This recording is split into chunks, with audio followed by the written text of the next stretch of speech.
할렐루야. 말씀을 함께 봅니다. 말라기 1장 2절, 말라기 1장 2절 3절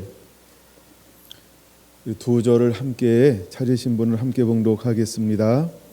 여호와께서 이르시되 내가 너희를 사랑하였노라 하나 너희는 이르기를 주께서 어떻게 우리를 사랑하셨나이까 하는도다. 나 여호와가 말하노라 에서는 야곱의 형이 아니냐.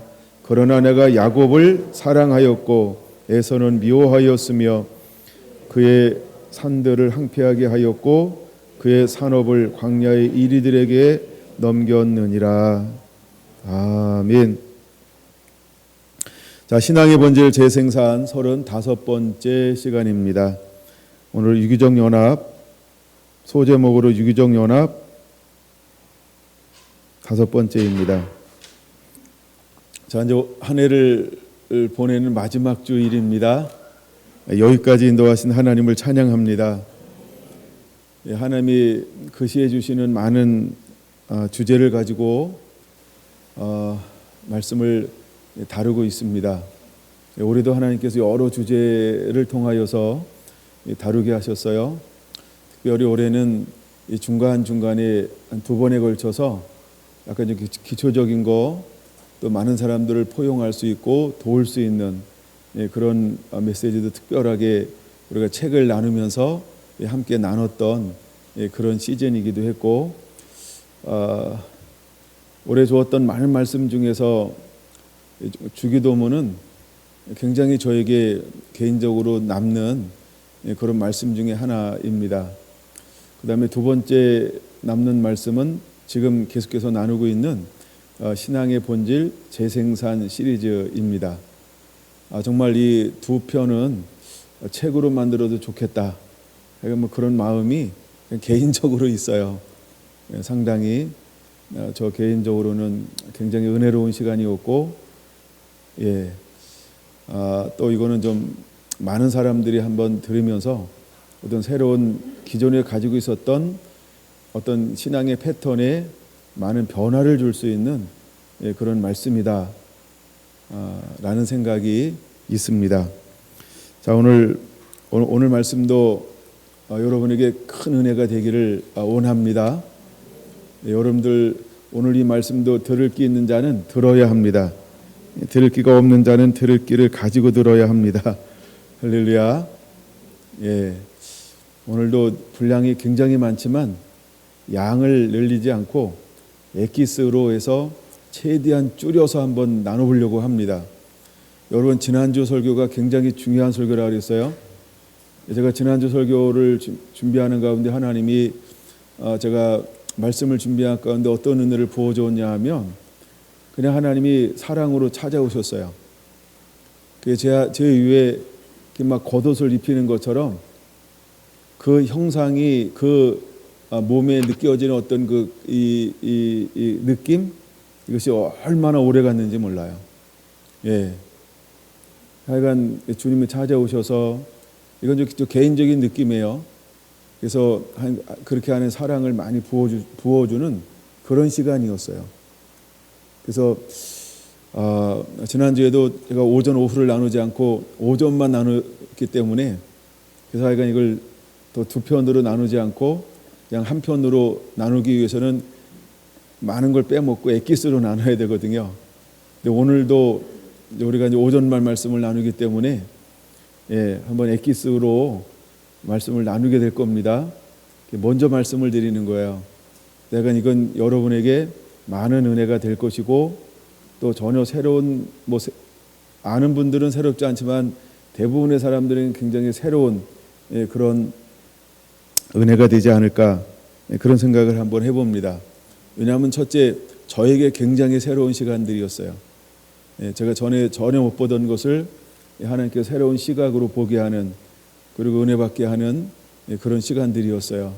여러분들도 오늘도 기대하면서 열린 마음을 가지고 함께 이 말씀 속으로 좀 더 깊이 한번 들어가 보는 그런 시간들이 되기를 간절히 소원합니다. 준비되셨나요? 복습하지 않고 바로 오늘도 들어가겠습니다.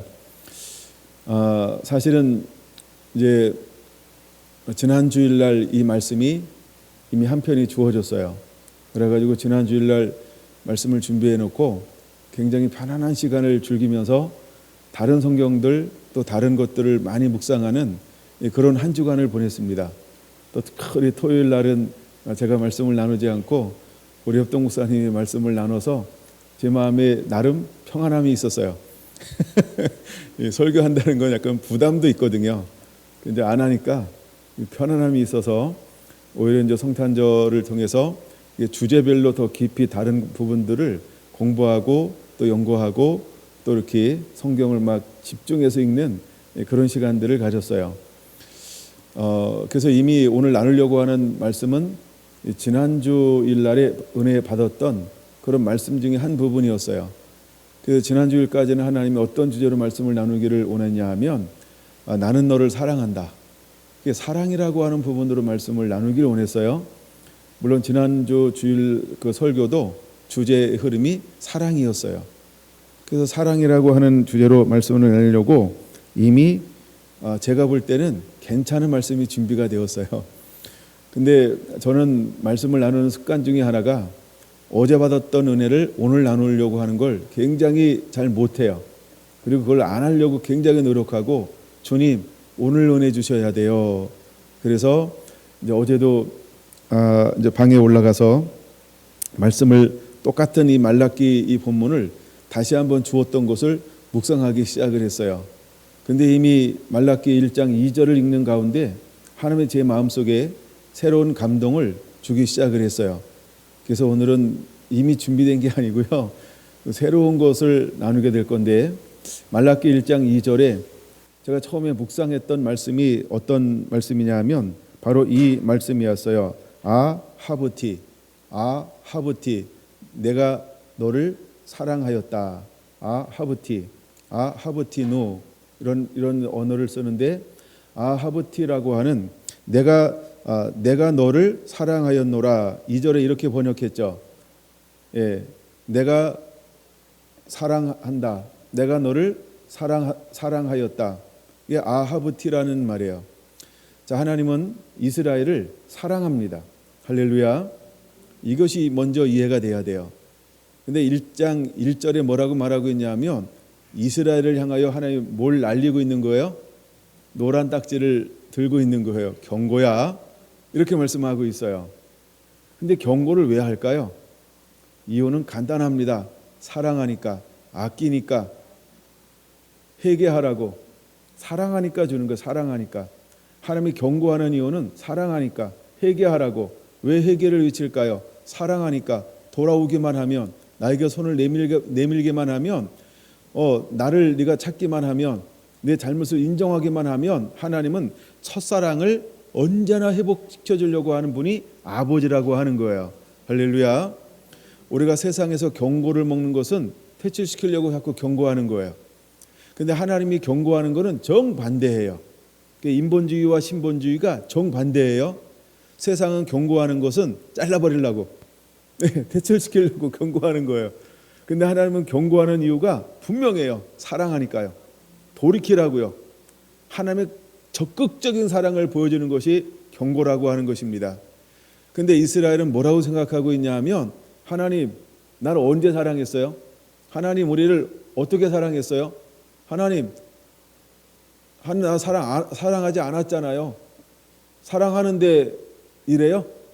사랑하는데 주권을 잃어버리고, 사랑하는데 가난하게 살고, 사랑하는데 맨날 쫓기고, 사랑하는데 성전도 없고, 사랑하는데 말씀도 없고, 사랑하는데 계시도 없고, 사랑하는데 만나주지도 않고, 사랑하는데 응답도 안 해주시고, 이 뭐 사랑하는 거예요? 이스라엘 민족의 바라보는 생각이었어요. 그러니까 자신의 입장에서 볼 때는 하나님이 사랑하지 않는다라고 생각하고 있어요. 근데 하나님은 이스라엘 향하여 뭐라고 말하고 있어요? 내가 너를 사랑하였다. 내가 너를 사랑하였노라.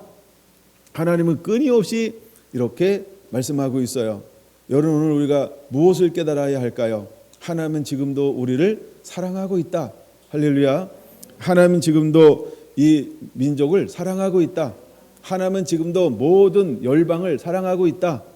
온 백성들을 사랑하고 있다. 온 누리에 있는 모든 영혼을 하나님은 사랑하고 있다. 하나님의 형상으로 만든 모든 사람을 하나님은 사랑하고 있다. 그래서 하나님은 사랑하시는 분이라고 하는 걸 우리가 기억해야 할 줄로 믿습니다. 할렐루야. 내가 너를 사랑하였다라고 하는 것입니다. 근데 하나님께서 이렇게 말합니다. 나 여호와가 말하노라. 에서는 야곱의 형이 아니냐. 그러나 내가 야곱을 사랑하였고 에서는 미워하였다. 이렇게 말씀하고 있습니다. 이제 이 부분에 대해서 깊이 다루게 될 것입니다. 자, 하나님은 뭐라고 말하고 있냐면, 야, 나는 야곱을 사랑하였고 에서는 미워했어 라고 이야기합니다. 근데 왜 에서를 미워했다 이렇게 말할까요? 이 이스라엘 백성들이 볼 때 에서는요 잘 나가요. 에서가 누구냐 하면 에돔 족속이에요. 세일 족속이에요. 그래서 에돔은 잘 나가잖아요. 우리보다 잘 나가잖아요. 뭐 이렇게 하는 거예요. 그다음에 우리는 날마다 바벨론의 포로로 끌려가야 되고 아수리의 멸망을 받아야 되고 성전을 건축하는데 계속 쟤네들이 들어와서 우리 방해하고 어렵게 하고 이러잖아요. 우리가 언제 한번 힘이 있었던 적이 있었어요? 우리가 언제 한번 자유롭게 마음껏 하나님을 예비하고 편안한 삶을 산 적이 있었어요? 라고 말하면서 자기의 삶을 뒤돌아보기 시작을 했어요. 근데 자신의 삶을 뒤돌아볼 때 정말 그들의 말이 옳은 것처럼 보여요. 왜 옳은 것처럼 보일까요? 실제로 정치, 경제, 종교적으로 그들이 한 번도 하나님 앞에 바르게 선 적이 없어요. 그러므로 하나님은 그들을 축복해 주고 싶지만은 하나님이 축복해 줄 수가 없었어요. 왜? 그들은 종교적으로, 그들은 경제적으로, 그들은 정치적으로 한 번도 하나님을 전적으로 신뢰하고 의뢰한 적이 없기 때문에 그래요. 그러면서 그들은 언제나 하나님보다 우상을 더 사랑했어요. 언제나 그들은 하나님보다 이 땅을 더 사랑했어요. 그들은 언제나 하나님의 말씀에 순종하는 것보다 이 세상의 논리를 따라가는데 얼마나 혈안이 되어져 있었는지 몰라요. 그래서 하나님께서 은혜를 주고 싶고 복을 주고 싶어도 하나님이 줄 수가 없었어요. 그러나 한 번도 하나님은 이스라엘을 진짜 내친 적이 없어요. 진짜 버린 적이 없어요. 다만 그들을 깨달으라고 하나님께서 몽둥이를 들었을 뿐이었어요. 근데 그들은 맨날 뭐만 봤어요? 하나님의 몽둥이만 봤어요. 그래서 그들은 이렇게 생각하는 것입니다. 내가 너를 사랑하였노라 이렇게 말했더니 이스라엘 백성들이 뭐라고 이야기한다고요? 아니 주께서 어떻게 우리를 사랑하셨나이까? 우리를 어떻게 사랑했습니까? 한번 사랑하는 것 보여줘 보세요 라고 이스라엘 백성들이 하나님 앞에 뿔따구가 나가지고 대드는 것을 볼 수 있어요. 자, 그러면 하나님께서 이스라엘 백성들을 어떻게 사랑했는가를 좀 더 보려고 합니다. 자, 하나님께서 야곱은 사랑하고 에서는 미워하였다라고 말하고 있고요. 하나님께서 이스라엘 통하여 무엇을 하시려고 하는가? 너무너무나 엄청나고 거대한 계획을 가지고 있는데 누구만 모른다? 이스라엘 백성만 모른다. 오늘 하나님께서는요 교회를 통하여서 어마어마한 뜻을 가지고 있어요. 근데 누구는 모를까요? 나만 모를 수 있다는 거예요. 하나님은 교회를 통하여 어마어마한 계획을 가지고 있어요. 교회만 해낼 수 있는 일이 있어요. 근데 정작 그 교회가 그 하나님의 어마어마한 계획과 뜻을 모를 수 있어요. 이제 성경을 좀 몇 군데 찾아보기 시작할 겁니다. 먼저는요 창세기 25장을 봐야 돼요. 창세기 25장을 봐야 풀리기 시작을 합니다. 자, 이삭이라고 하는 아브라함의 아들이 있었어요. 40이 되었어요. 결혼을 해야만 됐어요. 결혼을 해야 되는데 신부를 데리고 왔어요. 그 신부가 리브가였어요. 리브가랑 결혼했어요. 20년이 지났어요. 자녀가 있었을까요? 없었을까요? 20년이 지나도록 자녀가 없었어요. 그러니까 1년이 지나고 2년이 지나고 10년이 지났는데 자녀가 없어요. 그런데 그때 이삭이 하나님 앞에 한 것이 있어요. 그것이 무엇이냐 하면 창세기 25장 21절 보겠습니다. 21절 이삭이 그의 아내가 임신하지 못함으로 그를 위하여 여호와께 간구하며 할렐루야. 이삭은요 시간이 지나면 지날수록 아내가 임신하지 못하는 것을 보고 하나님 앞에 뭐 하기 시작했어요? 기도하기 시작했어요. 하나님께 뭐 하기 시작했어요? 기도하기 시작을 했어요. 자, 75살에 하나님께서 아브라함을 가나안 땅에 정착하게 했어요. 그리고 100세에 아들을 얻었어요. 80살에 육에서 난 아들을 얻었어요. 그때 누가 인내하지 못했을까요? 사레가 인내하지 못했어요. 그래서 난 아들이 누구였어요? 이스마엘을 낳았어요. 그건 기다리지 못함을 통해서 영의 아들이 아닌, 언약의 아들이 아닌, 약속의 아들이 아닌 육의 아들이 태어났어요. 육의 아들이 태어났어요. 근데 이삭은 아버지의 전철을 밟지 않아요. 20년이 지났음에도 불구하고 그는 임시하지 못하는 아내, 자녀를, 그러니까 태의 문이 열리지 않는 그것을 붙잡고 이삭은 뭐 할 줄 아는 사람이었을까요? 하나님께 기도할 줄 아는 사람이었어요. 하나님을 의지할 줄 아는 사람이었다는 거예요. 그러면 아브라함은 자녀를 주지 않았을 때 무엇을 했어야만 했을까요? 하나님을 의지하는 자요. 하나님을 신뢰하는 자요. 그래서 아브라함이 실패한 것을 교훈을 통하여 이삭은 무엇을 배웠을까요? 내 힘으로 하면 육으로 만들어낼 수 있지만 영의 자녀는 만들어내지 못하는구나. 그럼 나는 아버지와 같지 않고 하나님을 전적으로 의지함을 통해서 영의 아들을 만들어야 되겠다라고 20년 동안 뭐 했어요? 하나님을 의지하며 하나님께 기도했어요. 드디어 그의 기도가 하나님 앞에 어떻게 됐어요? 응답이 되었어요. 이게 굉장히 중요한 건데 그냥 넘어가는 거예요. 20년의 기다리는 시즌은요, 아브라함에게도 중요했고 이삭에게도 굉장히 중요한 시즌입니다. 거기에 핵심이 뭐냐 하면 내 힘과 능으로 하는 것이 아닌 하나님은 오래 기다린다 할지라도 철저하게 하나님을 의지하는 것을 보기를 원했다라고 하는 걸 우리는 깨달아야 합니다. 그래서 이제 20년이 지나고 난 다음에 하나님이 그에게 오셔서 뭐라고 말하고 있냐면 여호와께 간구하며 여호와께서 그의 간구를 들으셨으므로 그의 아내 리브가가 임신하였다, 이렇게 말씀을 하고 있습니다. 자, 근데 임신을 했어요. 태의 문을 여신 분은 하나님이세요. 근데 태의 문을 열었는데 하나님이 한 사람이 아닌 임신을 어떻게 하게 만들었어요? 쌍둥이를 임신하게 만들었다라고 하는 거예요. 자, 이제 22절 봐야 되겠죠?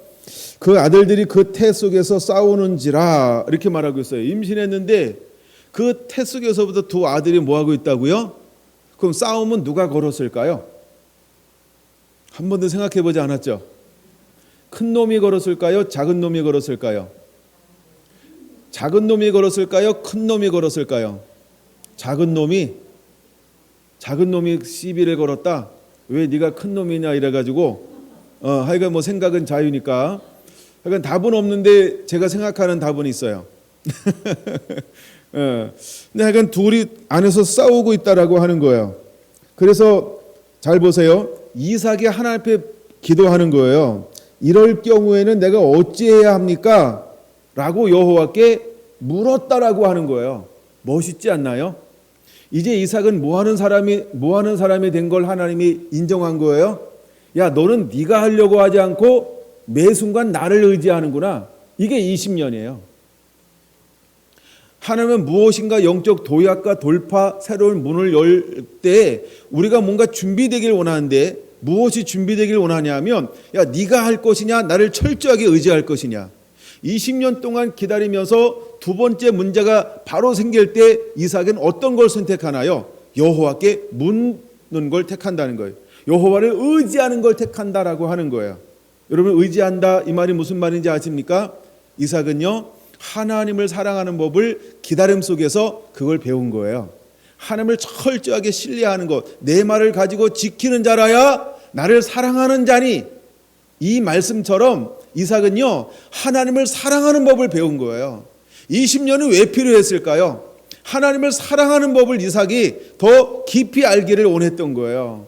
그래서 하나님은 그에게 하나님을 사랑하는 법을 가르쳐주기 위해서 20년이라고 하는 긴 시간 동안 태의 문을 열지 않은 거예요. 근데 그는 20년 동안 하나님을 사랑하는 그 부위에서 자라남, 성숙함이 있었다라고 하는 것이죠. 여러분, 우리의 기다림은 어떤 시즌이 되어야 할까요? 원망이 아닙니다. 불평이 아닙니다. 짜증이 아닌 것입니다. 편법이 아닌 것입니다. 내가 앞서가는 것 아닙니다. 생각을 내려놓고 하나님을 철저히 바라보는 시간, 하나님을 사랑하는 시즌으로 보내야 할 줄로 믿습니다. 할렐루야.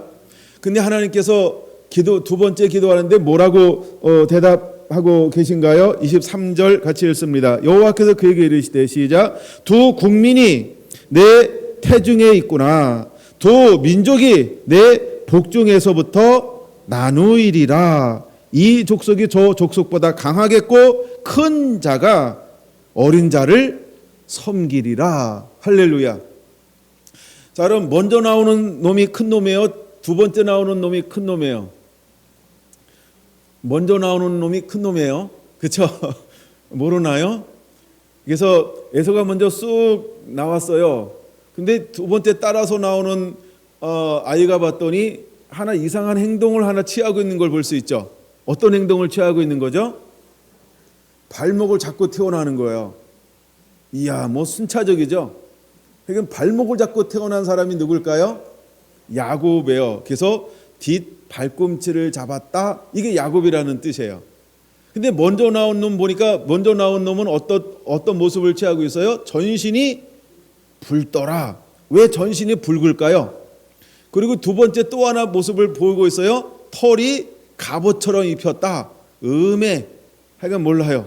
하여간 뭐 양수로 덮여져 있었기 때문에 털이 많아도 하여간 갑옷을 입고 태어났어요.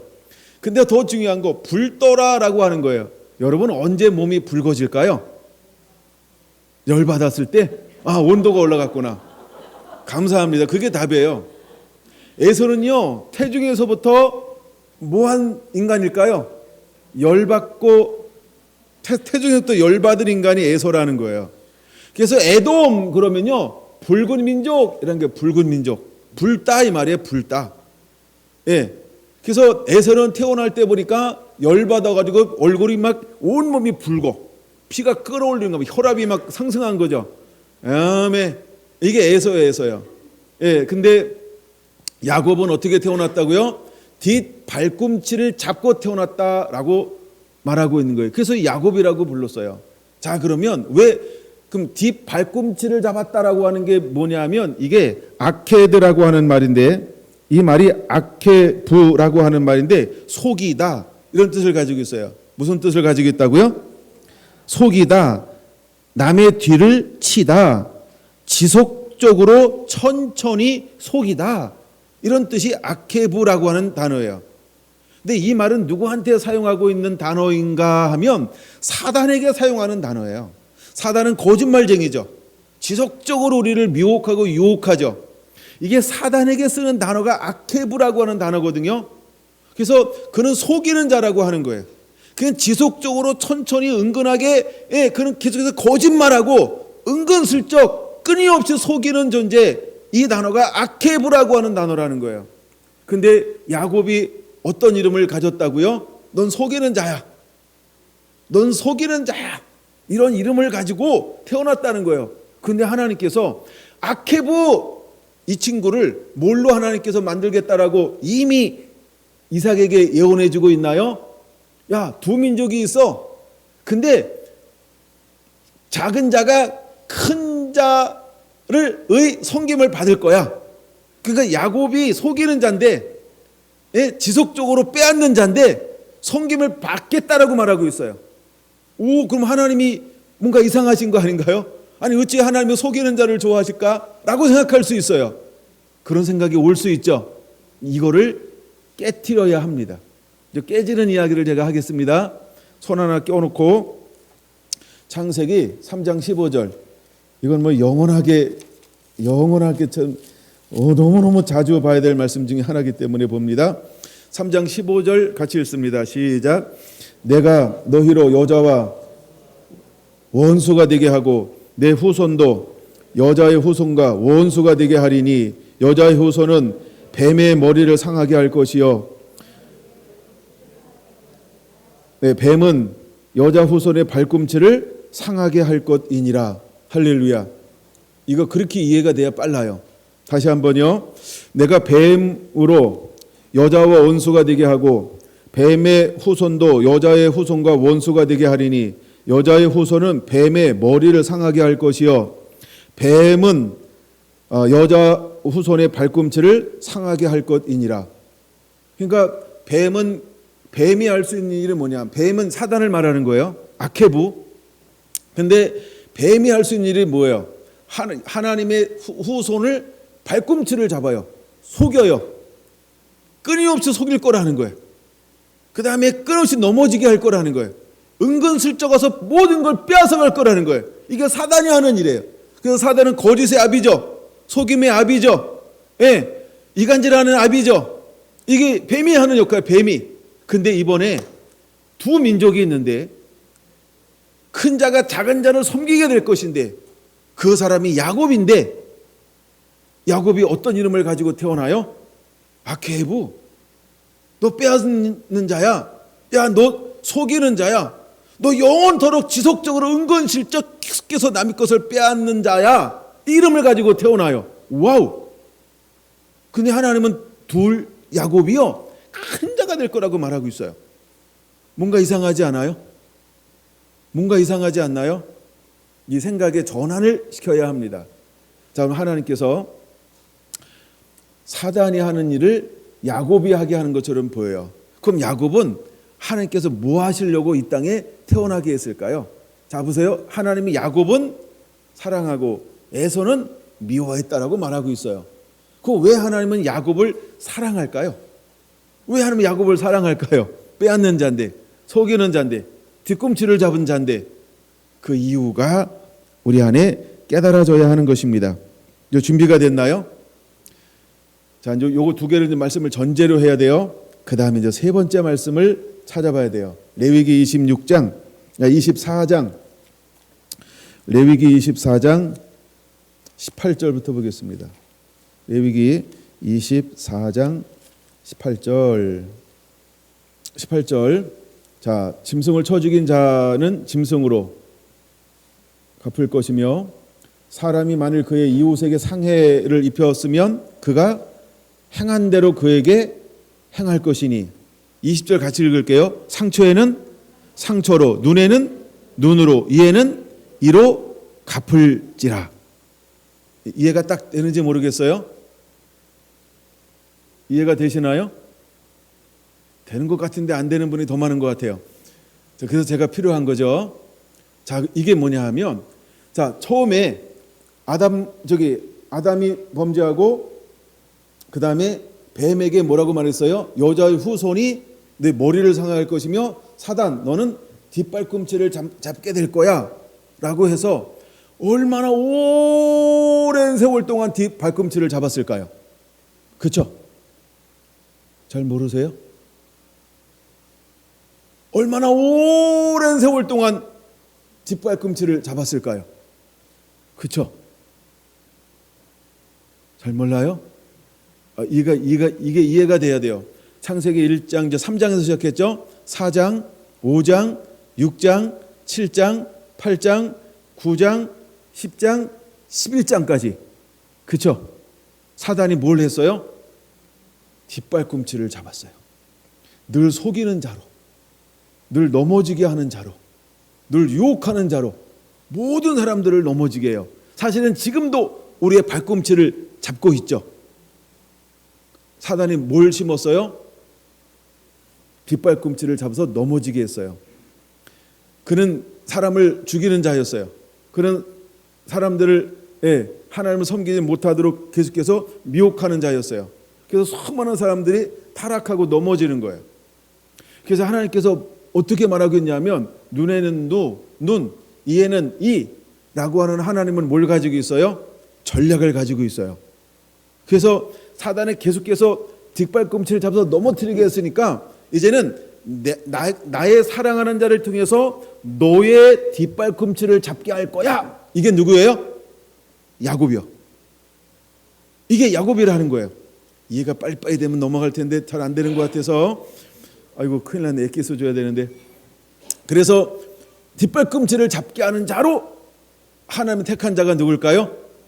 야곱이라는 거예요. 그래서 야곱은 야곱인 거예요. 아케브, 예, 뒷발꿈치를 잡는 자로 하나님이 태어나게 한 거예요.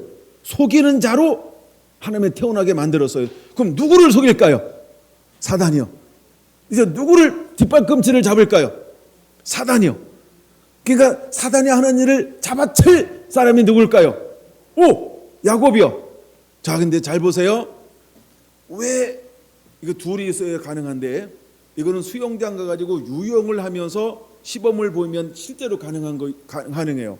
자, 그럼 왜 야곱은 뒷발꿈치를 잡을까? 이렇게 태어난 사람 그 이후에 뉴스에 나온 거 봤어요? 못 봤어요? 한 번도 못 봤다. 그렇죠? 네, 한 번도 못 봤죠?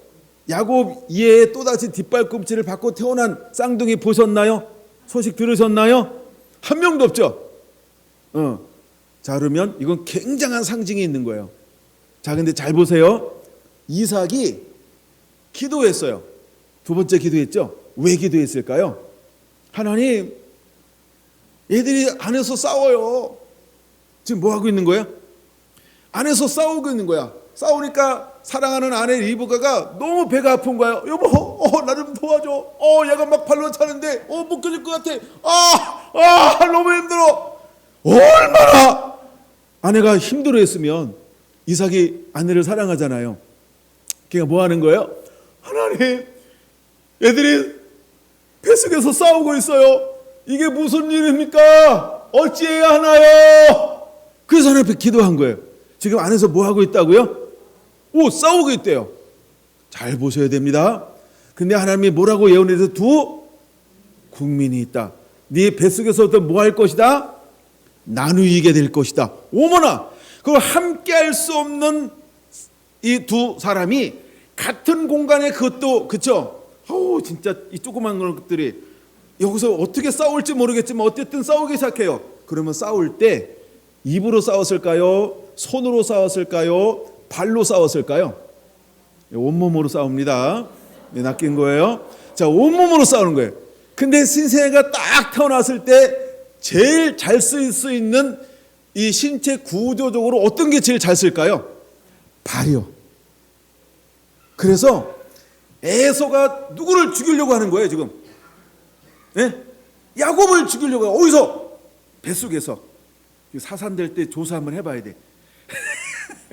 그래서 뱃속에서부터 이 아이들이 막 전쟁을 막 하고 근데 어떻게 싸울까요? 죽이려고 싸우고 있는 거야. 그걸 알아야 됩니다. 지금 에서는요, 뱃속에서부터 야곱을 죽이려고 싸우는 거예요. 죽이려고 하다가 그 아이가 무엇에 힘을 확 줬을까요? 발. 그랬더니 발이 딱 날라오니까 야곱이 뭘로 막아냈을까요? 발로 딱 막았더니 자세가 안 나와. 그래가지고 뭘로 막은 거예요? 손으로 막은 거예요. 얼마나 에서가 힘을 썼으면 태어날 때 어떻게 태어났다? 붉게 태어났다. 그럼 붉게 태어난 이유가 무엇이다? 이렇게 막 힘을 준 거야, 힘을.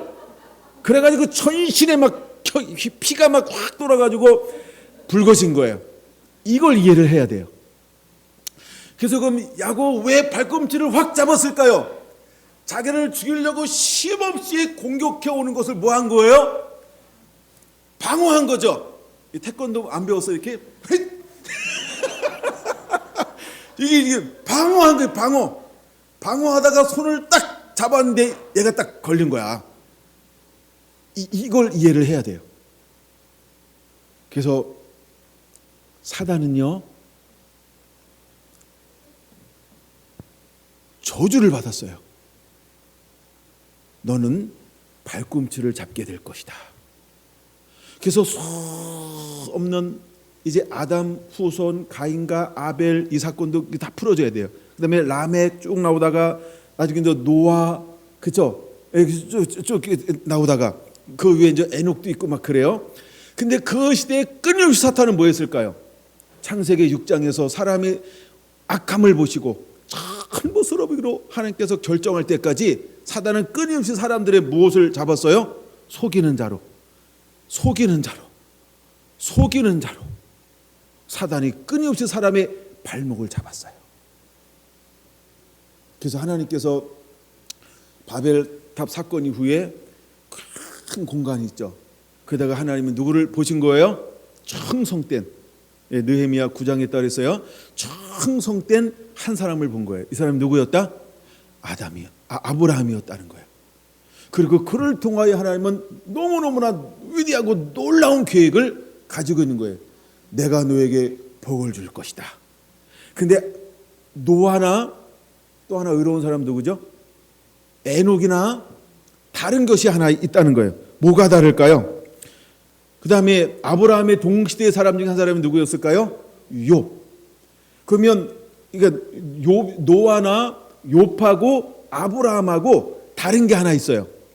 노아나 욥하고 아브라함하고 다른 게 하나 있어요. 그게 뭘까요? 세 명 다 의인이에요. 너무 감사해요. 반응해줘서. 세 명 다 의인이에요. 근데요, 잘 보세요. 노아는 복을 줄 것이다.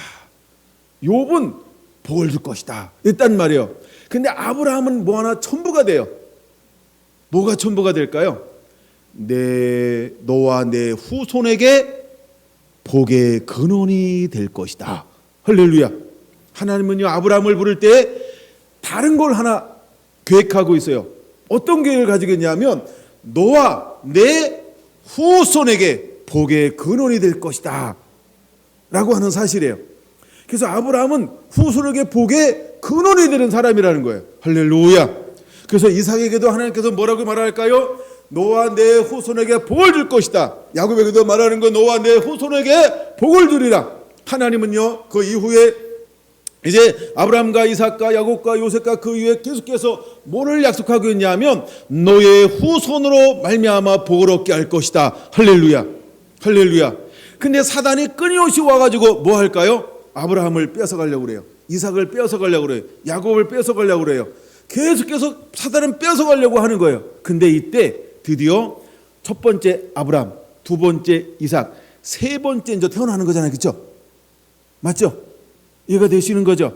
예. 그래서 이 야곱을 하나님이 뭘로 만드냐 하면 이에는 이, 눈에는 눈. 사단아, 네가 지금까지 해왔던 그 방법으로 내가 너희에게 도로 갚아 줄 것이다. 그래서 그 이름을 어떻게 태어나게 만들까요? 속이는 자로 태어나게 만들어요. 빼앗는 자로 태어나게 만들어요. 끊임없이 은근슬쩍 영원토록 뒤에서 보이지 않게 이 음모, 권모, 공작, 이 음지에서 끊임없이 이걸 만들어내는 사단의 전형적인 모습 아케브로 태어나게 만드는 거예요. 왜? 그를 파쇄하려고요. 사단이 하는 일을 파쇄하려고 하나님은 야곱을 뭘로 태어나게 만들어요? 아케브, 속이는 자로요. 빼앗는 자로요. 그래서 뭘 자꾸 태어나게 만들어요? 그래서 우리가 보통 야곱을 하면 뭘로 알고 있어요? 빼앗는 자, 속이는 자. 그럼 그가 뭘 뺏었는데, 뭘 속였는데, 그렇죠? 딱 두 번 그런 것처럼 보여요. 근데 여러분 잘 보세요. 이제 두 번째 큰 주제 이제 잘 보셔야 됩니다. 사람이 타락함을 통해서, 즉 아담이 타락함을 통해서 사단은 뭘 뺏어갔나요? 장자권을 뺏어갔죠. 축복권을 뺏어갔죠. 사단이 뺏어갔잖아요. 왜 그때는 사람들이 아무 말 안 하고, 사람들이 없었구나. 안 재밌나 봐요. 그래서 사단이 뭘 뺏어갔다고요? 축복권을 뺏어갔어요. 장자권을 뺏어갔어요. 아브라함의 유업을 뺏어갔단 말이에요. 근데 야곱이 빼앗겼던 에서에게서 지금 뭘 찾아오고 있는 거예요?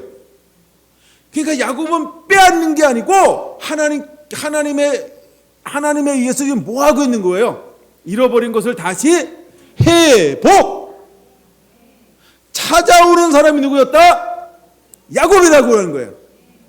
이제 생각을 바꿔야 됩니다. 그럼 빼앗는 자가 아니에요.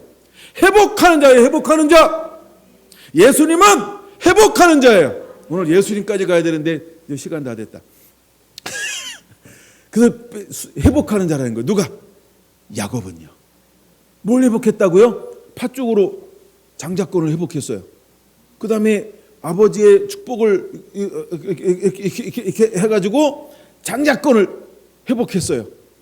원래 이거 누구 거예요? 하나님의 사랑 거예요. 근데 이걸 누가 뺏어갔어요? 아케보, 사단이 뺏어갔어요.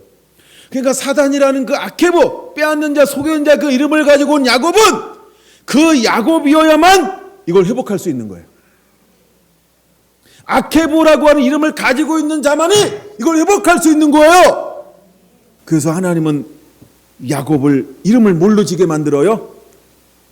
아케보. 넌 속이는 자야.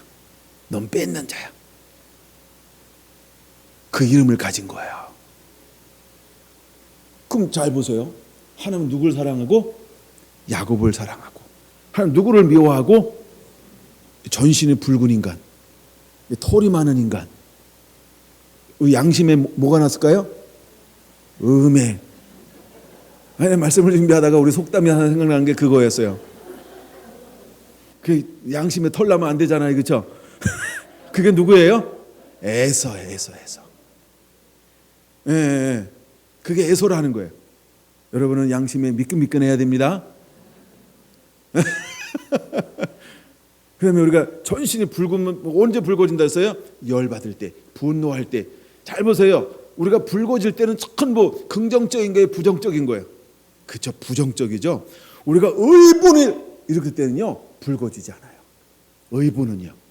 근데 육적인 분을 낼 때는 우리 몸이 어떻게 변할까요? 붉어지기 시작합니다. 예, 물론 술 한잔 먹어도 붉어져요. 그러니까 술 취하지 말라 이는 방탕한 것이니, 예, 이렇게 붉어지는 일은 방탕한 길로 가는 거예요. 이제 이거 빨간 거 안 바르겠다, 이제 이렇게 예쁘게. 이게 에서예요. 여기까지 이해가 되신 거죠? 그래서 하나님이 이거를 회복하는 거예요. 팥죽이라고 하는 건요, 장자권을 회복하는 거예요. 그 다음에 축복권을 회복하는 거예요.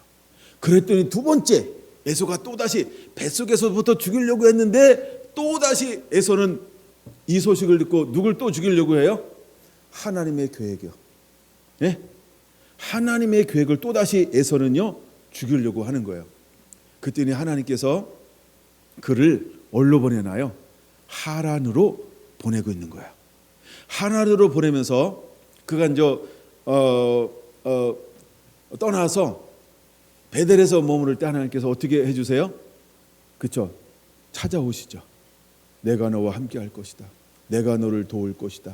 내가 내게 명하는 것을 다, 허락하는 것을 다 이루기까지 내가 너를 떠나지 아니하고 너와 함께 할 것이다. 놀라운 하나님은 그에게 약속을 해주고 있는 것을 볼 수 있어요. 여러분, 우리가 에서라고 하는 것은 어떤 의미가 있는지 이것도 잠깐 한번 살펴보겠습니다. 에서는요 들 사람이라고 표현하고 있죠. 예, 들 사람이라고 표현하고 있어요. 창세기 25장입니다. 예, 들에서 사는 사람입니다. 근데 그는 기질이요 다혈질이에요. 그는 굉장히 거칠고 잔인한 성격을 가지고 있어요. 그리고 그는 사냥을 좋아한다. 이 말은 뭐냐 하면 피를 많이 흘린다라고 하는 거예요. 그럼 레위기에 보면 피를 흘리는 거는 어떤 의미가 있어요? 정결하지 않다, 이런 의미가 있죠. 그러니까 에서는 본성이, 그렇죠, 정결하지 않아요. 그는 거친 들을 좋아하는 거예요. 그는 다혈질이에요. 예, 그는 아주 잔인한 사람이라는 거예요. 이게 에서가 그렇게 삶을 실제로 살아내고 있어요.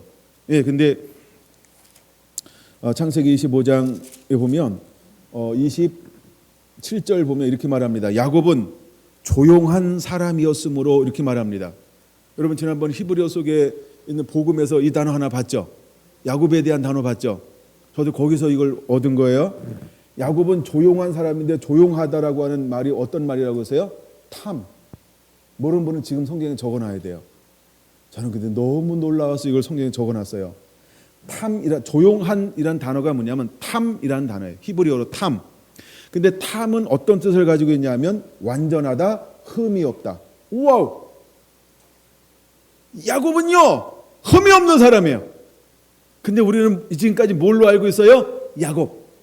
야곱의 뜻이 뭐라고요? 빼앗는 자, 속이는 자, 남을 넘어뜨리는 자, 이렇게 알고 있었어요.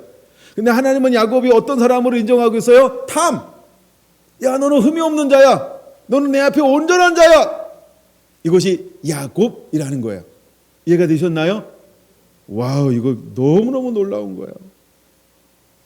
탐이라는 단어인 거예요. 조용하다라고 하는 단어가 탐이라는 단어인데, 이 탐이라는 뜻은 온전하다, 흠이 없다라는 말이라는 거예요. 그러니까 야곱은 하나님 앞에 어떤 사람이라고요? 흠이 없는 사람, 온전한 사람.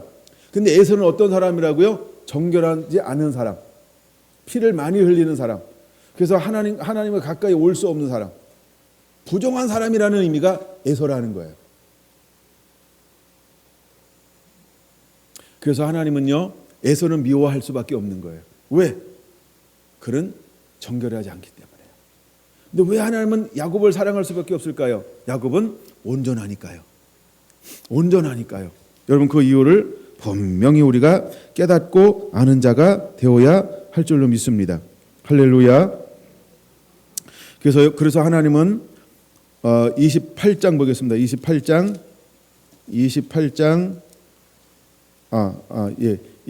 이제 베델에서 만나줍니다. 그러고 난 다음에 29장을 보겠습니다. 29장 20절. 이제 가가지고 누구를 만나요? 라헬과 레아를 만나요. 그래서 그들을 위해서 일하는데 어떻게 일합니까? 20절 시작. 야곱이 라헬을 위하여 7년 동안 라반을 섬겼으나 그를 사랑하는 까닭에 7년을 며칠같이 여겼더라. 수일같이 여겼더라. 30절도 동일하게 말하죠.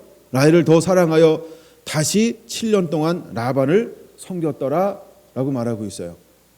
그러면 야곱은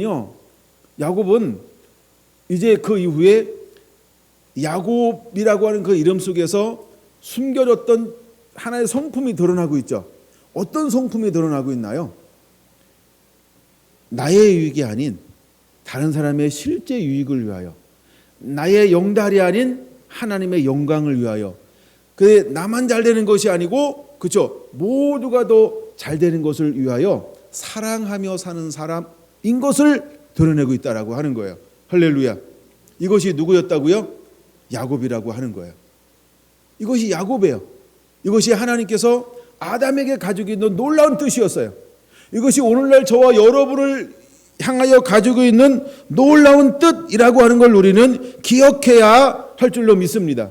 할렐루야. 여러분, 이제 우리가 왜 유기적인 연합을 이룰 수 있는 영적 아비가 될 수 있는가? 하나님께서 아브라함을 부를 때 아브라함을 무엇으로 나중에 이름을 바꿔주던가요? 아브람에서 아브라함으로 이름을 바꿔줘요. 왜 하나님은 아브라함으로 이름을 바꿔줄까요? 아브라함 이름의 뜻이 뭐죠? 열국의 아비가 되었다라고 하는 것입니다. 그 하나님께서 우리에게 아브라함을 보면서, 하나 더 중요한 거 나누고 마칠게요. 아브라함을 보면서 아브라함에게 왜 하나님은 열국의 아비라고 하는 칭호를 주면서 그를 불렀을까? 그 이유가 하나 있어요. 그거는요, 아브라함은 본을 보인 사람이라는 거예요. 뭐라고요? 본을 보인 사람이라고 하는 거예요. 이제 창세기 18장 19절 보겠습니다. 아브라함의 이야기는 다시 좀 뒤로 넘어가야 돼요. 창세기 18장 19절 보겠습니다. 준비됐나요? 자, 19절만 봅니다. 시작. 내가 그로 그 자식과 건숙에게 명하여 여호와의 도를 지켜 의와 공도를 행하게 하려고 그를 택하였나니 이는 나 여호와가 아브라함에게 대하여 말한 일을 이루려 함이니라. 할렐루야. 그러면 아브라함에게 가장 멋있는 일이 뭘까요? 그걸 이제 간단하게 한마디로 설명해 줄게요. 아브라함은 후손에게 하나님의 법도를 가르칠 줄 아는 자였다. 후손에게 하나님의 법도를 가르치는 자였다. 이걸 보여주는 게 18장 19절이라는 거예요. 그래서 노아와 같지 않고 욥과 같지 않고 아브라함에게만 하나님께서 특별하게 준 축복이 뭐였다고요? 너도 잘 되고 후손도 복을 받으리라. 근데 왜 후손도 복을 받으리라 이렇게 말했을까요? 이것은요, 후손에게 뭘 전달할 수 있는 사람이었다고요? 하나님의 법도 전달하다, 이 말이 뭐예요? 무엇인가를 본을 보이는 자였다고요? 하나님을 어떻게 섬기고 살아야 되는지를 본을 보여주는, 그래서 아브라함은 영적 아비가 될 수 있었던 거예요. 제가 영적 아비의 큰 틀 하나, 재생산의 큰 틀 하나를 보여줬죠. 재생산은 뭐라 해서 본을 보이는 자라 했어요. 영적 아비는 뭐라 그랬어요? 본을 보이는 자라고 그랬어요. 근데 실제로 아브라함은 뭘 보여주는 자였어요? 본을 보이는 자였어요. 그래서 하나님께서는 아브라함에게 영원한 언약을 맺었어요. 그랬더니 창세기 26장에도 아브라함이 이렇게 살았다 하면서 이삭에게 뭘 전달했을까요? 하나님의 법도. 그 다음에 이삭은 또 야곱에게 뭘 전달할까요? 하나님의 법도. 야곱은 또 뭘 전달할까요? 그렇죠? 하나님의 법도. 그 다음에 후손들은 계속해서 무엇을 끊이지 않고 전달하는 자였을까요? 하나님의 법도, 하나님의 말씀. 이것이 구약 전체 내용이에요. 그리고 신약에 넘어와서 우리가 지난 우리 목사님 말씀 나눠줬던 것처럼 함께 한다라고 할 때 마태복음 28장에 무엇을 하는 거예요? 가서 가르쳐 지키게 할지니라. 내가 너와 함께 영원토록 하리라. 가르쳐 지키게 하라. 세상 끝날까지 내가 너와 함께 할 것이다. 가르쳐 지키게 하라. 할렐루야. 이것이 누구에게 있는 유업이었어요? 아브라함에게. 그럼 영적 아비에게 가장 중요한 게 뭘까요? 가르쳐 지키게 하라의 본을 보이는 거라는 거예요. 할렐루야. 여러분, 이것이 바로 유기적 연합을 이루는 데 있어서 가장 중요한 요소 중에 하나라고 하는 걸 우리는 깨달아야 할 줄로 믿습니다. 할렐루야. 할렐루야. 말씀을 정리합니다. 하나님은 야곱은 사랑했어요. 에서는 미워했어요. 야곱은 아케브, 속이는 자예요. 남의 걸 빼앗는 자예요. 근데 왜 하나님은 그를 사랑했을까요? 하나님은 그를 사단에 빼앗아간 것을 다시 그들 속에 들어가서 빼서 올 자이기 때문에 하나님의 그를 사랑하는 거예요. 그리고 실제로 야곱은 이 땅에 와서 야곱으로 살면서 뭘 회복했을까요? 장자권을 회복했어요. 축복권을 회복했어요. 그래서 사단에게 빼앗겼던 것을 1차적으로 회복을 했죠. 그리고 그것을 누리는 삶을 하면 누구로부터 시작했어요? 야곱이요. 그러고 난 다음에 하나님이 그에게 이 땅에서 풍성한 것을 누리게 만들었죠. 사랑하는 삶을 살아요. 이제 라반의 집에서 그래 풍성한 것을 누리게 했죠. 그리고 돌아오다가 약복강가에 머물러요. 그리고 그는 하나님 앞에 씨름하기 시작해요. 씨름하는데 뭘 위해서 씨름해요? 여호와께서 나를 축복하지 않으면 나를 놓지 않겠나이다.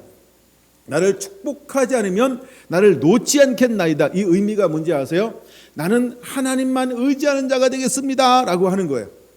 이삭은 늘 뭐하는 자였던 걸 우리에게 보여주고 있죠. 하나님을 이렇게 기도하는 걸 보여주고 있죠. 이건 의지하다, 이거 오래 기다린 가운데 하나님을 의지하는 걸 배웠어요. 야곱도 그렇죠, 철저하게 하나님을 의지했죠.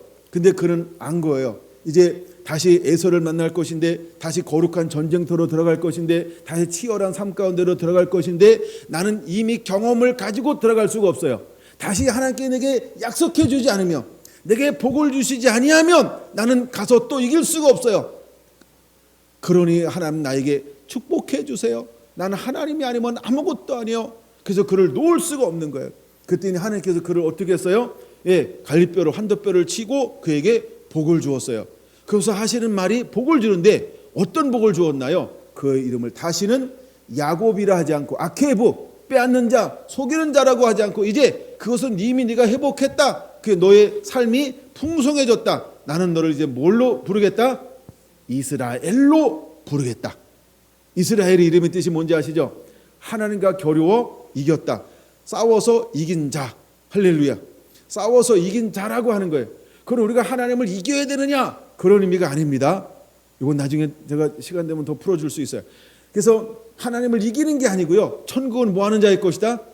침노하는 자의 것이다. 하나님은 우리가 어떤 자가 되기 원하냐? 하나님은요, 침노하기를 원하는 거예요. 그래서 우리가 하나님을 의지하지 않고는 아무것도 할 수 없는 존재라고 하는 걸, 이스라엘이라고 하는 걸 통해서 늘 우리가 깨닫기를 원하는 거예요. 할렐루야. 여러분, 우리 하나님을 놓지 않는 자가 되어야 합니다. 우리 하나님과 씨름하는 자가 되어야 합니다. 하나님의 은혜가 아니고는, 하나님의 축복이 아니고는 아무것도 할 수 없는 자라고 하는 걸 철저하게 야곱처럼 깨달아야 할 줄로 믿습니다. 경험이 아니에요. 함께 해줘서 복을 얻었어요. 함께 해줘서 자녀를 얻었어요. 민족을 이룰 수 있는 씨앗을 다 얻었어요. 그다음에 재산도 얼마나 많은지 몰라요. 그것 가지고 하면 안 됩니다. 그것까지 하면 또다시 에서를 이길 수가 없어요. 사단을 이길 수가 없어요. 그는 악행으로 사는 사람이 아닙니다. 이제 때가 되니까 그에게 이름을 바꿔주는 거예요. 무엇으로 사는 자가 되어야 할까요? 이스라엘로 사는 자가 되어야 할 줄로 믿습니다. 하나님과 겨루어 싸워 이기는 자입니다. 하나님이 함께 동행하는 자가 되어야 할 줄로 믿습니다. 하나님의 보증할 수 있는 하나님의 사람이 되어야 할 줄로 믿습니다.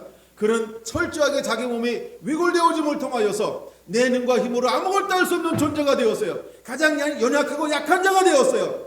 철저하게 더욱더 하나님을 의지하지 않고는 하루조차 살아갈 수 없는 가장 불편한 사람이 되었어요. 여러분, 사도 바울에게 가시를 주었던 것처럼 내 은혜가 내게 족하도다. 가시로 말미암아 철저하게 하나님을 의지할 수밖에 없었던 것처럼 그는 위골되어짐을 통하여서 하나님만 의지하는 하나님의 사람이 되었다는 것입니다. 여러분, 우리가 유기적인 연합이라고 하는 게 뭘까요? 내 힘과 능으로 해봤던 것 아닙니다. 매일 나를 쳐서 복종시키면서 하나님의 나라가 계획이 내 안에 이루어질 수 있도록 그분 앞에 철저하게 엎드리는 자인 것입니다. 내 방법이 아니고 내가 하는 거 아니에요. 철저하게 하나님을 의지하는 자. 우리가 그 사람 속에 하나님은 찾아오실 거예요. 그래서 그에게 해가 떠오를 때 드디어 그것을 뭐라고 이름을 부르나요? 두니엘. 내가 하나님의 얼굴을 보았는데 내가 살았다. 하나님 다시 우리에게 그 얼굴을 보여줄 거예요. 할렐루야. 여러분에게 이런 은혜가 그대로 임하게 되기를 예수님의 이름으로 축원합니다. 여러분, 시편 105편 3절 4절에 보니까 하나님이 그들의 뭐를 전부 끊어버렸나요? 그들의 의지하는 양식을 전부 끊어버렸어요. 16절에 나오네요. 그들의 양식을 의지했어요. 철저하게 끊어버렸어요. 그러면 그들의 양식을 의지하는 걸 철저하게 끊어버렸어요. 양식을 의지할 때는 그들을 어디로 보냈을까요? 그렇죠? 네, 양식을 의지할 때 그에게 가뭄을 주었어요. 가뭄을 주었어요. 이 땅에서 내 힘으로 내 능으로 의지하는 전부를 끊어버리게 만드는 거예요. 그러고 난 다음에 하나님만 의지하는 하나님의 사람으로 하나님은 우리를 만드시는 거예요. 사단이 왔을 때 우리에게 뭘로 유혹했나요? 먹음직 보암직 재롭게 할 만큼 탐스러운 걸로 우리를 유혹한다라고 한 걸 우리는 기억해야 합니다. 한번 말합니다. 마태복음 6장에서 너희는 먼저 그 나라와 의를 구하라. 여러분, 이제 우리가 진정한 유기적 연합은 무엇으로 가능할까요? 하나님 나라와 의를 구하는 그것으로 말미암아 진정한 유기적 연합을 만들어 낼 수 있는 것입니다. 여러분, 요한일서 2장 15절에서 17절에 말하고 있는 것처럼 육신의 정욕과 안목의 정욕과 이생의 자랑, 이 모든 것은 땅에서 온 거예요. 마귀로부터 온 거예요. 이것 가지고는 한 나라와 의를 이룰 수가 없습니다. 이제 여러분들은 하나님과 겨루어서 이기는 자가 되어야 합니다. 이제 우리는 이스라엘로 살아가는 자가 되어야 할 줄로 믿습니다. 하나님은 어떤 사람을 이 시대에 찾으실까요? 그렇죠? 하나님과 겨루어 이기는 자. 할렐루야. 이것이 영적 합이고 이것이 유기적인 연합을 이룰 수 있는 준비가 되어지는 가정이라고 하는 거예요. 여러분에게 이런 은혜가 주어지게 되기를 예수님의 이름으로 축원을 드립니다. 할렐루야.